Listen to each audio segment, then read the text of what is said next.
Silent, invisible, irrevocable. The deadliest weapons of the 21st century will not arrive on a battlefield. They will arrive in your bloodstream. Recent research strips away the illusion of safety, showing how the world has turned microscopes into missiles. Nation-states lining up gene splicers as quietly as arms dealers. Pathogens engineered to be invisible until it's too late. The arms race no one watches because the weapons need no missiles. You think you're safe because you don't feel the war going on. But while headlines scream missiles and tanks, labs hum with silent bombs. RNA strands, aerosol dispersal, antibiotic resistance, all tailored for chaos.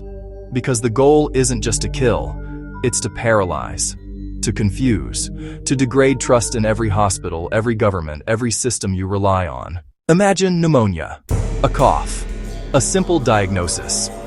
Only this time it's not simple. The textbook case becomes a weapon.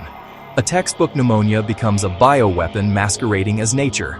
No one suspects until they can't breathe, until the ICU is full, until your country is quarantined. While you sleep, entire militaries are shifting from tanks to test tubes, from missiles to microbes, from traditional battlefields to your lungs. And here's the cold fact. The treaties meant to stop this race are frayed, ignored, or just too slow.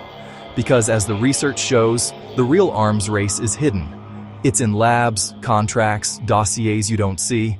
Silos of secrecy feeding into the next pandemic weapon.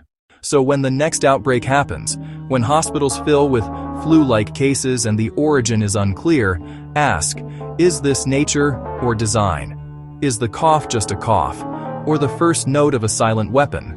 Because the last thing you'll hear before systems fail, before trust fractures, before nations' health collapses, is nothing.